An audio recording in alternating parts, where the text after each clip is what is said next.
নিজের রুমের ভিতরে ঢুকে মনে করেন যে কেউ দেখলো না দুনিয়ার, আমি একটু দেখে কিছু। আপনি তার মানে কি আপনি বিশ্বাসে সঠিক না আল্লাহ?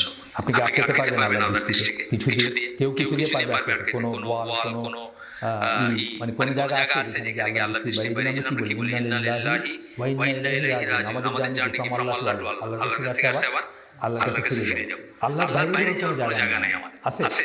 আল্লাহর বাইরে নিরাপদ যাওয়ার জায়গা আছে কোন? আমি যখন হজ করতে গেলাম প্রথমবার, তখন আমার পাশে পাকিস্তানি লুকিং একটা লোক ছিল, মানে উর্দু কথা বলে ভাই, সাধারণ মানুষ। তো হঠাৎ একটা পট করে আওয়াজ হয়েছে মসজিদুল হারামে, হয়তো হেলিকপ্টার আসছে বা কিছু। এর আগে একটা অ্যাক্সিডেন্ট হয়েছে, বাইরে ঘটনা ঝামেলা ছিল, তো মানুষজন দাঁড়ায় গেছে।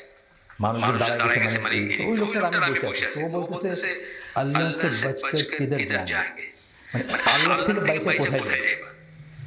আমাকে বলতেছে না, সবাইকে বলতেছে যে এই আল্লাহর ঘরে